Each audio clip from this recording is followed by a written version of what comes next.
La fin de la positivité. Introduction. Le silence de l'hiver. Nous sommes au cœur de l'hiver. Dehors, le monde semble s'être mis en pause. La lumière est plus rare, le ciel est souvent bas, et la terre elle-même s'est durcie, comme pour se protéger du froid. C'est une saison qui invite naturellement au repli.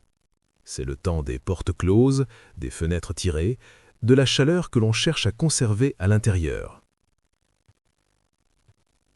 À cette période de l'année, alors que les jours sont courts et que l'énergie collective semble retomber après l'agitation des fêtes, nous ressentons tous, à des degrés divers, une forme de fatigue, une envie de lourdeur, une tentation immense de se retirer du monde, de se glisser sous une couverture épaisse, une tasse brûlante entre les mains, et d'attendre que ça passe, d'attendre que la lumière revienne.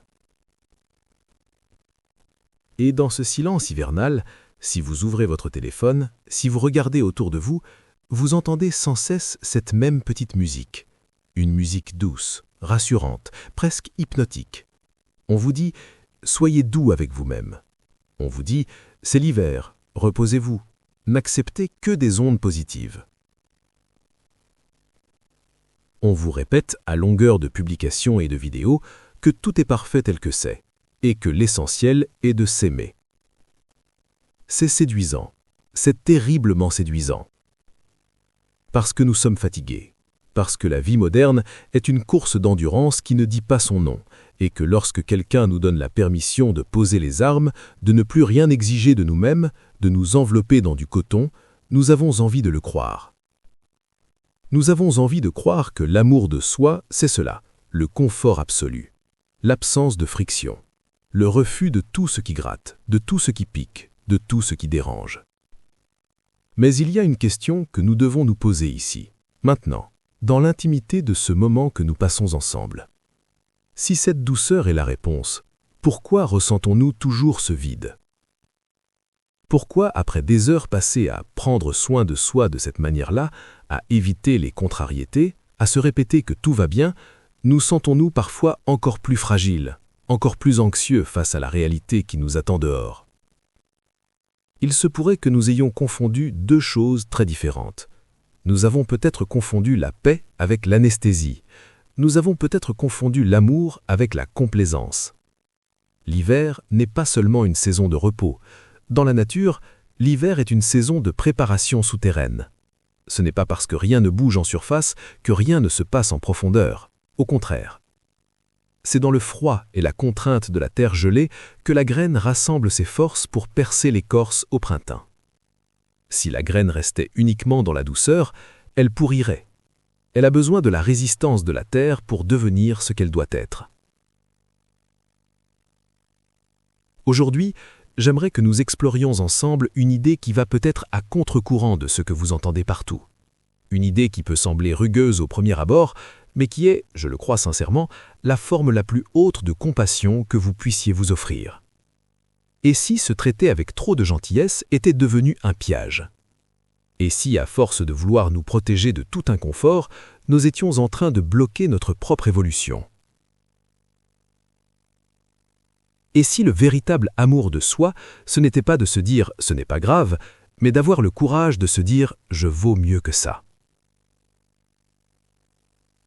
Nous allons marcher ensemble à travers cette réflexion.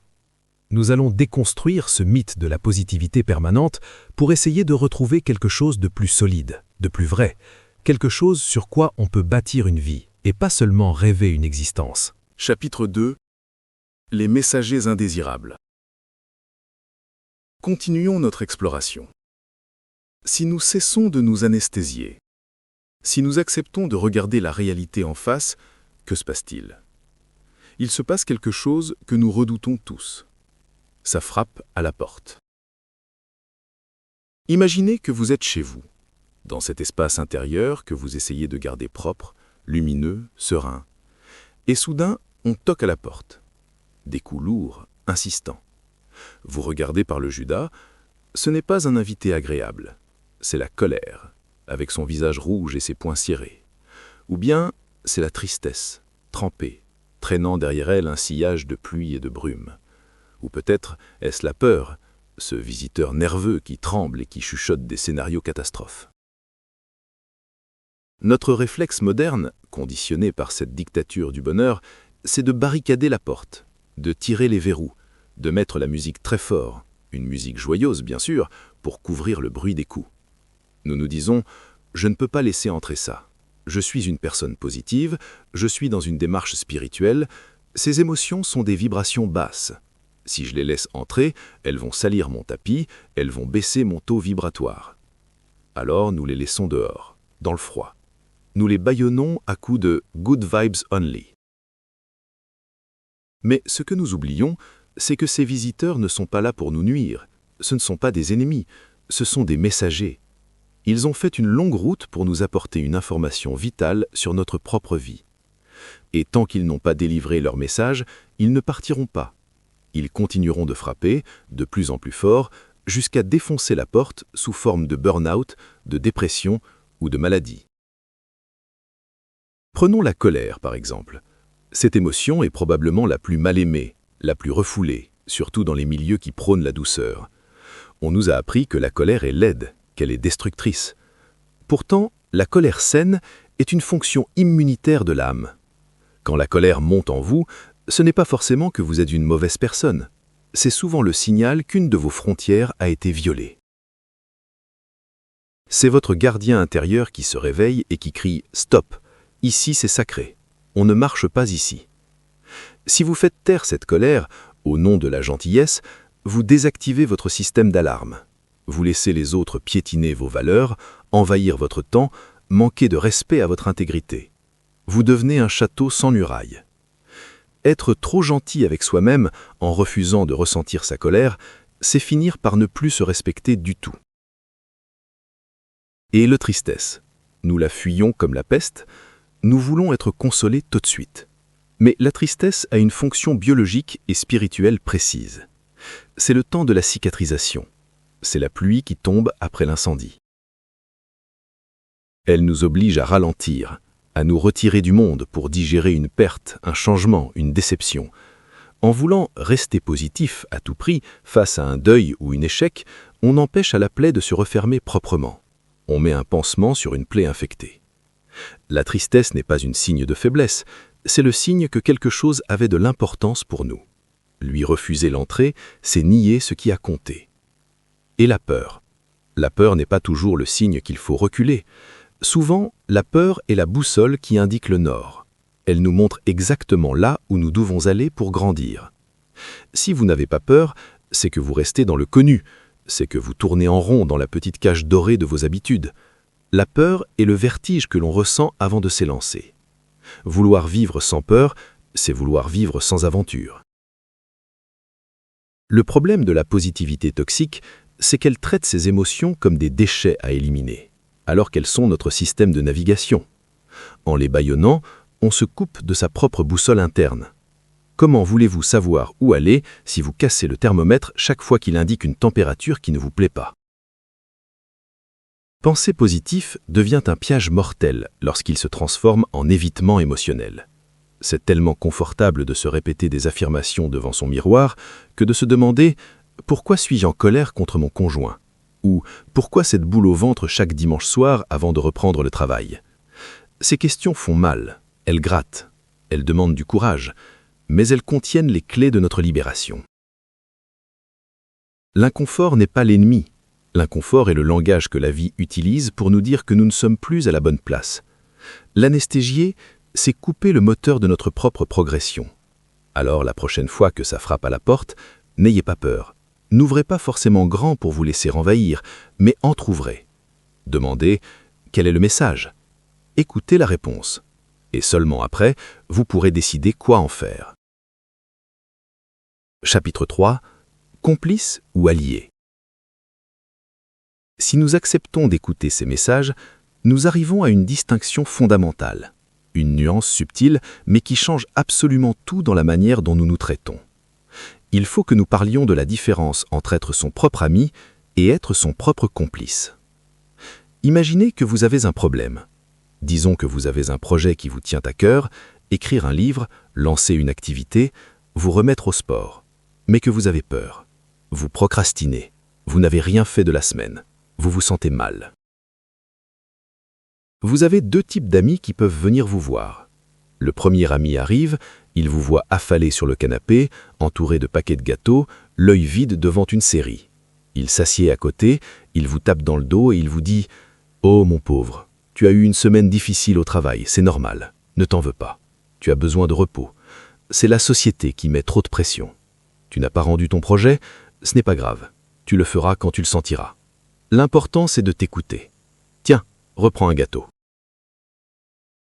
Cet ami, c'est le complice. Il est doux, il est réconfortant, il valide tout. Vos excuses, vos peurs, votre paresse, il vous donne raison de rester au sol. Avec lui, vous vous sentez compris, validé, mais vous restez par terre. Il est le complice de votre maigrison, il est le complice de votre stagnation. Sous couvert de gentillesse, il vous aide à creuser votre propre tombe. Maintenant, imaginez le deuxième ami. Il entre dans la pièce, il voit le même désordre, la même inertie, il s'assied aussi, mais il ne prend pas de gâteau. Il vous regarde droit dans les yeux, avec une bienveillance profonde, mais sans aucune pitié. Et il vous dit « Je vois que tu as peur, je vois que c'est dur. Je t'aime et je comprends ta douleur, mais je sais aussi ce que tu vaux. Et ce que tu es en train de faire là, ce n'est pas toi. Tu es en train de te fuir, tu as fait une promesse à toi-même et tu es en train de la trahir. Alors maintenant, on se lève. Je suis là, je t'aide, mais on s'y met. » Cet ami, c'est l'allié. L'allié ne vous conforte pas dans vos excuses. Il reconnaît votre souffrance, c'est la compassion, mais il refuse de vous y laisser pourrir, c'est l'exigence. Le drame du développement personnel actuel, c'est qu'il nous encourage souvent à devenir notre propre complice, alors que nous avons désespérément besoin de devenir notre propre allié. Nous confondons l'autocompassion avec l'auto-indulgence.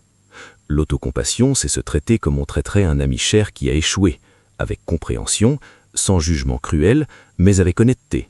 C'est se dire « j'ai merdé, ça fait mal, mais je ne suis pas une merde pour autant. Allez, comment on répare ?» L'auto-indulgence, c'est se comporter comme un parent laxiste qui cède à tous les caprices d'un enfant roi. C'est se dire « je n'ai pas envie, donc je ne le fais pas. » Et je ne dois pas me sentir coupable car c'est mon ressenti. C'est un piège douillet. Être son propre complice dans l'abandon est terriblement tentant. On se dit « je mérite de me reposer ». Et parfois c'est vrai, mais souvent, soyons honnêtes, c'est un mensonge rassurant que l'on se sert pour ne pas affronter la réalité de notre manque d'effort. Peut-être que nous n'avons pas fait de notre mieux. Et vous savez quoi? Ce n'est pas dramatique de l'admettre. C'est même incroyablement libérateur. Car si j'admets que je n'ai pas fait de mon mieux, alors je récupère le pouvoir. Si c'est ma responsabilité, alors je peux changer les choses. Si c'est la faute des planètes ou des autres, je suis impuissant. L'allié interne, celui qui nous aime vraiment, est celui qui nous rend le pouvoir en nous rendant notre responsabilité. Il ne s'agit pas de devenir un tyran avec soi-même, il ne s'agit pas de s'insulter devant le miroir. Il s'agit de trouver ce point d'équilibre, cette crête étroite entre la haine de soi qui paralyse et la complaisance qui endort. Il s'agit de développer une voix intérieure qui nous dit « Je t'aime trop pour te laisser gâcher ton potentiel devant Netflix. Je t'aime trop pour accepter tes excuses. Allez, debout, on y va. » C'est ça la véritable amitié avec soi-même. Ce n'est pas toujours doux. Parfois, c'est une main ferme qui nous secoue l'épaule alors qu'on voudrait dormir. Mais c'est cette main qui nous sauve. Chapitre 4. La friction est une preuve de vie. Si nous refusons la complaisance, nous devons nous réconcilier avec une notion que notre époque déteste par-dessus tout, la friction. L'idée reçue, celle que l'on nous vend dans les publicités et les retraites spirituelles de luxe, c'est que la vie idéale devrait être fluide, sans heurts, sans résistance, une sorte de longue glissade tranquille sur un toboggan de soie. Mais regardez la nature, regardez la vie, la vraie, la biologie. La croissance ne se produit jamais dans la ouate. Prenez un muscle. Pour qu'un muscle se renforce, il ne suffit pas de le masser ou de lui parler gentiment. Il faut le soumettre à une contrainte. Il faut soulever un poids. Il faut créer littéralement des micro-déchirures dans les fibres. C'est cette friction, cette agression contrôlée qui envoie un signal au corps. Attention, l'environnement est exigeant. Nous devons devenir plus forts. Et le corps reconstruit le muscle, plus dense, plus résistant. C'est ce que Nassim Taleb appelle l'antifragilité. Le verre est fragile. S'il tombe, il casse. Le plastique est robuste. S'il tombe, il ne change pas. Mais le vivant est antifragile. Il se renforce sous l'effet du stress, jusqu'à un certain point. En cherchant à éliminer toute forme de difficulté, de critique interne ou d'inconfort de notre vie mentale, nous ne devenons pas plus heureux, nous devenons fragiles, nous devenons du verre. À la moindre bourrasque, à la moindre critique extérieure, au moindre échec, nous nous brisons en 1000 morceaux parce que nous n'avons pas développé les anticorps psychologiques nécessaires pour affronter le réel. C'est ici que nous devons parler d'un sujet tabou, la culpabilité. La culpabilité a très mauvaise presse. On veut s'en débarrasser à tout prix. On veut se dédouaner. Pourtant, il existe une distinction cruciale à faire entre la culpabilité toxique, celle qui nous dit « je suis nul », et la culpabilité saine, celle qui nous dit « j'ai mal agi ». La culpabilité saine est un signal d'alarme précieux. C'est un pincement au cœur. Si vous avez passé la semaine à fuir vos responsabilités, à ne pas créer ce que vous deviez créer, à ne pas dire ce que vous deviez dire, et que vous ressentez une pointe de culpabilité, c'est une excellente nouvelle. Vraiment, c'est une excellente nouvelle. Cela signifie que votre système de valeurs est encore en état de marche. Cela signifie qu'il y a encore en vous une partie qui aspire à l'excellence, à la justesse, à l'intégrité. Vouloir éradiquer cette culpabilité par une bienveillance mal placée, c'est comme vouloir arracher les fils du tableau de bord de votre voiture parce qu'un voyant rouge clignote. Le voyant n'est pas le problème. Le voyant vous dit « Attention, tu t'éloignes de qui tu veux être ». Cette friction interne, ce désagrément que l'on ressent quand on n'est pas aligné avec ses actes, c'est le moteur du changement. C'est cette tension créatrice entre qui l'on est aujourd'hui et qui l'on voudrait être demain qui génère le mouvement. Si vous vous pardonnez tout de suite, sans analyse, vous relâchez cette tension. L'élastique devient mou et vous n'avancez plus. Accepter de se sentir mal d'avoir agi ou ne pas avoir agi d'une certaine manière est la preuve que l'on a des standards envers soi-même. Et avoir des standards, ce n'est pas de l'orgueil, c'est de la dignité. L'évolution a besoin de cette dose de friction. Le papillon, pour sortir de sa chrysalide, doit mener un combat épuisant. Il doit pousser, se tordre, forcer contre les parois. S'il ne le fait pas, ses ailes ne s'irriguent pas. Si vous aidez le papillon en ouvrant la chrysalide avec un ciseau pour lui faciliter la vie, il meurt. Il a besoin de cette lutte pour pouvoir voler. Votre évolution a besoin de la lutte. Votre résilience a besoin de l'obstacle. Se protéger excessivement de l'échec ou de la critique, se réfugier dans un monde où tout est juste et parfait, c'est finalement s'empêcher de naître. C'est rester à l'état de larve, bien au chaud, mais incapable de prendre son évol. Alors, ne fuyez pas la difficulté de cet hiver, ne fuyez pas la rigueur. Voyez-la comme l'entraînement nécessaire à votre âme pour qu'elle puisse porter des charges plus lourdes, et donc des responsabilités plus grandes et des joies plus intenses. Chapitre 6. L'exigence affectueuse. Nous arrivons maintenant au cœur de notre démarche. Nous avons vu les dangers de la complaisance, nous avons vu la nécessité de la friction. Mais une question demeure. Comment ne pas basculer dans l'autre extrême? Comment ne pas devenir son propre bourreau, se fouetter matin et soir et finir en burn-out? La réponse tient en 2 mots. Une formule qui pourrait bien devenir votre mantra pour cette année, bien plus puissant que toutes les citations Instagram.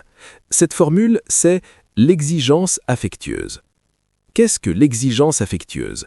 C'est l'art d'adopter envers soi-même l'attitude d'un parent bienveillant mais structurant. Pensez à un bon parent, un parent qui aime profondément son enfant. Si l'enfant dit « Je ne veux pas aller à l'école, je veux manger des bonbons devant la télé toute la journée », que fait le parent qui aime? Le parent négligent dira « D'accord, fais ce que tu veux tant que tu ne cries pas ». Ça, c'est la fausse bienveillance, c'est l'abandon. Le parent tyrannique dira « Tu es un bon à rien, tu vas à l'école et tu te tais ». Ça, c'est la violence. Mais le parent aimant et structurant, lui, dira « Je sais que tu n'as pas envie, je comprends que tu préfères jouer, c'est normal, mais je t'aime trop pour te laisser faire ça. Je sais que l'école est importante pour ton avenir, je sais que le sucre est mauvais pour ta santé. Alors, même si tu pleures, même si tu m'en veux sur l'instant, je vais t'emmener à l'école. parce que mon rôle est de veiller sur la personne que tu vas devenir. Voilà comment nous devons nous parler. L'exigence affectueuse, c'est cette capacité à se dédoubler. C'est la partie adulte de vous qui prend par la main la partie enfant, qui a peur ou qui est paresseuse, et qui lui dit « Je t'aime inconditionnellement ». Mais nous n'allons pas rester sur ce canapé. Nous allons écrire ce chapitre. Nous allons avoir cette conversation difficile. Nous allons faire cette séance de sport. Pourquoi? Non pas pour prouver quoi que ce soit au monde, non pas pour être performant, mais par respect. C'est une forme de discipline qui ne prend pas racine dans la haine de soi, comme c'est souvent le cas dans les régimes draconiens ou le surmenage, mais dans l'estime de soi. S'aimer véritablement, c'est parfois savoir se faire violence pour son propre bien. C'est se botter l'épaisse avec tendresse. C'est se dire « je mérite mieux que cette procrastination. Je mérite mieux que cette relation médiocre. Je mérite mieux que ce corps que je laisse à l'abandon. Et parce que je mérite mieux, je vais faire l'effort. Je vais traverser l'inconfort de l'action. » C'est là que l'on cesse de tourner en rond. C'est là que l'on sort de la boucle infernale des bonnes intentions jamais suivies des faits. On crée un dialogue interne où l'empathie ne tue pas l'exigence. On peut pleurer un bon coup, accueil de l'émotion, se faire un thé chaud, douceur, et une fois les larmes séchées, se remettre au travail, rigueur. L'un n'empêche pas l'autre. Ils sont les deux jambes sur lesquelles nous devons marcher pour avancer droit. L'amour sans exigence est mou. L'exigence sans amour est dure. L'exigence affectueuse est forte. C'est cette force tranquille que je vous souhaite de trouver en vous cet hiver. Cette capacité à être votre propre capitaine qui tient la barre dans la tempête, qui ne nie pas les vagues, mais qui ne lâche pas le cap pour autant. S'aimer, ce n'est pas seulement se pardonner ses faiblesses, c'est aussi croire en sa capacité à les dépasser.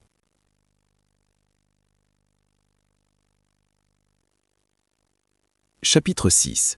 Le mythe de la fluidité et le piège de l'alignement. Allons encore plus loin dans cette exploration des pièges que notre esprit nous tend. Il y a une croyance ténue, très répandue dans les cercles de spiritualité moderne, qui cause des ravages silencieux. C'est le mythe de la fluidité. Vous l'avez sûrement déjà entendu ou même pensé. Si c'est difficile, c'est que ce n'est pas aligné. Si ça bloque, c'est que l'univers me dit non. Je dois suivre le flow, aller là où c'est facile, là où les portes s'ouvrent toutes seules. C'est une illusion dangereuse, et c'est une forme de gentillesse envers soi-même qui est en réalité une démission. Regardons la vérité en face. Depuis quand l'absence d'effort est signe de valeur? Regardez l'artisan qui travaille le bois ou la pierre. La matière résiste. Le bois a des nœuds, la pierre a des veines dures. Est-ce que l'artisan se dit « Oh, ce bois résiste sous mon ciseau, c'est un signe que je ne dois pas le sculpter ». Non, il se dit que la matière a de la densité, et parce qu'elle a de la densité, elle peut devenir une œuvre d'art. Si le bois était mou comme du beurre, la sculpture s'effondrerait au premier coup de vent. La résistance que vous rencontrez dans vos projets, dans vos relations ou dans votre propre discipline intérieure n'est pas forcément un signe que vous faites fausse route. Au contraire, la résistance est souvent la confirmation que vous êtes en train de toucher à quelque chose de réel. Le flow, cet état de grâce où tout est facile, existe, oui, mais il est la récompense de l'effort, pas le préalable. Le pianiste qui joue avec une fluidité déconcertante a passé des milliers d'heures à se casser les doigts sur des gammes rigides et ingrates. Se traiter avec trop de gentillesse ici, c'est interpréter la moindre difficulté comme un signe qu'il faut arrêter. Je voulais me lever tôt pour écrire, mais je suis fatigué ce matin. C'est sûrement un signe que mon corps a besoin de repos. Je vais m'écouter. Peut-être, ou peut-être est-ce simplement la résistance naturelle du changement, l'inertie. Si nous écoutons cette voix qui cherche toujours la fluidité immédiate, nous devenons des êtres liquides. Nous prenons la forme du récipient dans lequel on nous met. Nous n'avons plus de colonne vertébrale. L'alignement, le vrai, ressemble souvent à une marche en montagne. Ça grimpe, ça brûle les cuisses, il fait froid. Parfois, on se perd, mais on sent qu'au fond de soi que l'on monte. Ce n'est pas facile, mais c'est juste. Ne confondez pas la facilité avec la justesse. La facilité, c'est la pente qui descend. La justesse, c'est souvent la pente qui monte. S'aimer véritablement, c'est arrêter d'attendre que l'univers déblaye le chemin pour nous. C'est prendre sa pelle et commencer à creuser même quand la terre est gelée par l'hiver. C'est comprendre que l'obstacle n'est pas une punition, mais une question posée par la vie. À quel point tiens-tu à ce que tu prétends vouloir? Si vous répondez à cette question par l'abandon au premier signe de friction, sous prétexte de lâcher prise, vous ne lâchez pas prise, vous laissez tomber. Et il y a un monde entre les deux.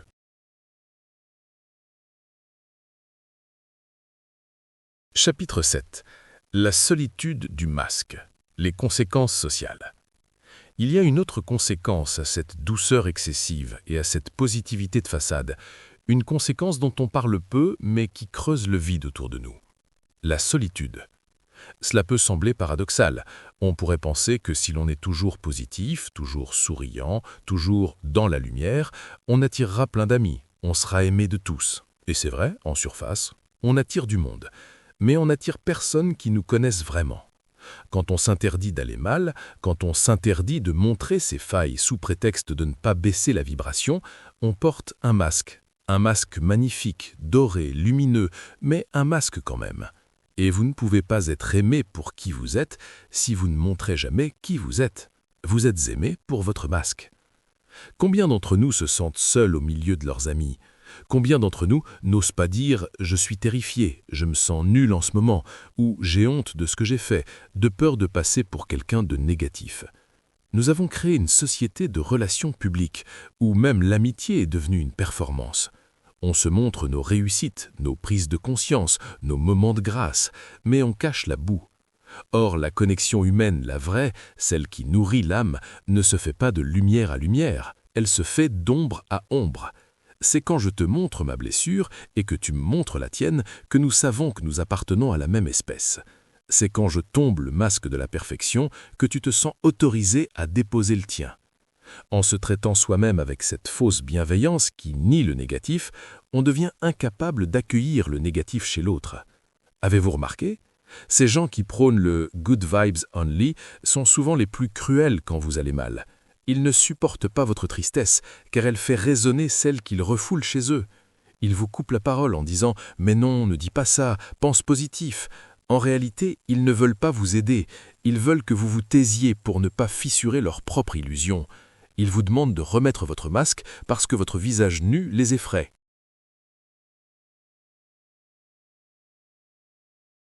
L'exigence affectueuse dont nous parlions tout à l'heure a aussi un volet social. S'aimer assez pour être vrai, c'est prendre le risque de déplaire, c'est prendre le risque d'être lourd parfois, c'est prendre le risque de dire « non, ça ne va pas » et je ne vais pas faire semblant que ça va juste pour ne pas te déranger. C'est un tri sélectif redoutable. Quand vous arrêtez d'être le bon soldat du bonheur, quand vous arrêtez d'être l'ami complaisant qui sourit toujours, beaucoup de gens vont s'éloigner. Ceux qui aimaient votre lumière facile vont partir quand l'hiver arrivera. Laissez-les partir, c'est le ménage nécessaire. Car ceux qui resteront, ceux qui s'assiéront avec vous dans le noir sans essayer d'allumer la lumière tout de suite, ceux qui écouteront votre silence sans le meubler de conseils spirituels bon marché, ceux-là sont vos véritables alliés. Cette solitude-là, celle de la vérité, vaut 1000 fois mieux que la foule des faux-semblants. N'ayez pas peur de décevoir en étant triste, n'ayez pas peur de déranger en étant en colère. Votre authenticité est le plus beau cadeau que vous puissiez faire aux autres, car elle leur donne implicitement la permission d'être eux-mêmes, avec toute leur complexité, toute leur lourdeur et toute leur beauté réelle.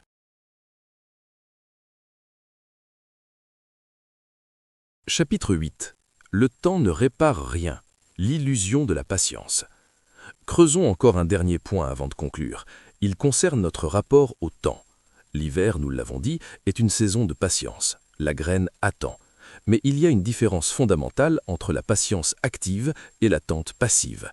La gentillesse toxique nous murmure souvent « laisse le temps faire, ça viendra quand il devra venir, tout vient à point à qui sait attendre ». C'est une demi-vérité, et comme toutes les demi-vérités, c'est un mensonge complet. Le temps en lui-même est neutre, il ne répare rien, il ne construit rien, il ne fait que passer. Ce qui répare, ce qui construit, c'est ce que nous faisons avec ce temps. Si vous avez une blessure émotionnelle et que vous attendez simplement que le temps passe, sans jamais la regarder, sans jamais la nettoyer, elle ne va pas guérir, elle va s'infecter. Le temps va seulement endurcir la croûte, mais l'infection continuera de gagner en dessous.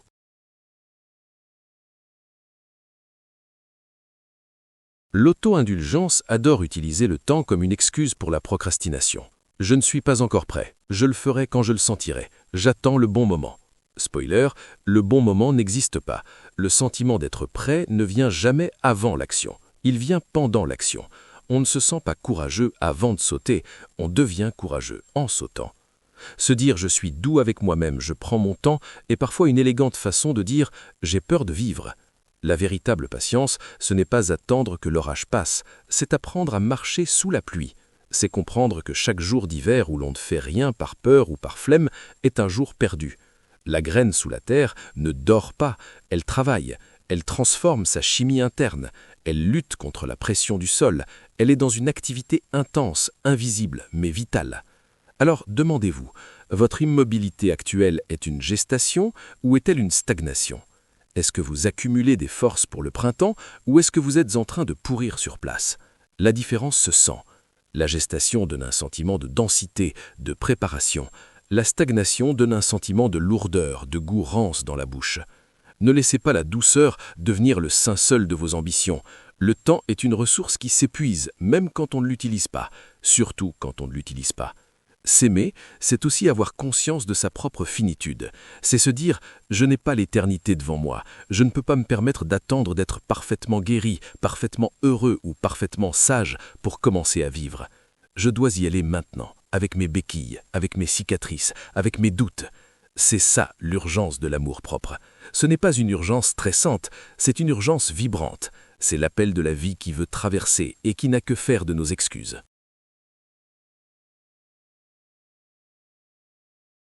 Conclusion. Le retour au réel. Nous voilà au terme de cette promenade hivernale. Nous avons traversé ensemble les illusions du confort, les pièges de la positivité forcée et les zones d'ombre que nous préférons souvent ignorer. Ce que nous avons touché du doigt aujourd'hui, ce n'est pas une nouvelle méthode pour devenir plus performant, c'est une invitation à devenir plus vivant.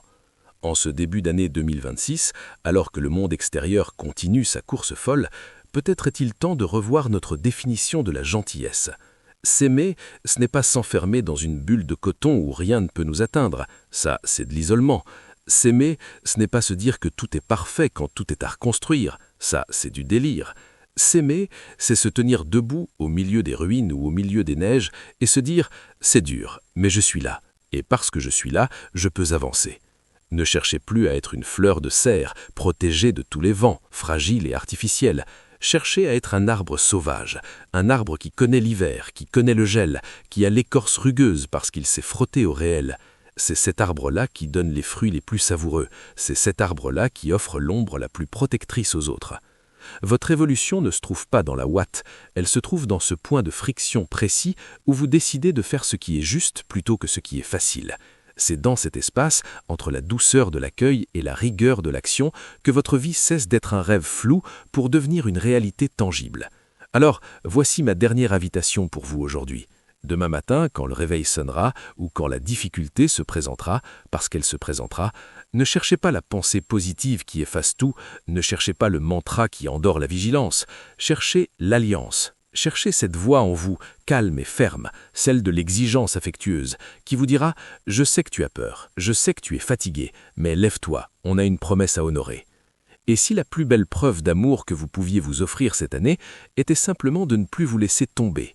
Prenez soin de vous, mais prenez soin de vous vraiment. Pas comme on prend soin d'un objet fragile qu'on a peur de casser, mais comme on prend soin d'un feu sacré qu'on doit nourrir, quitte à aller chercher du bois dehors dans le froid pour qu'il continue de brûler haut et clair. C'était un plaisir de marcher avec vous. Gardez le cap, écoutez la boussole. À très bientôt.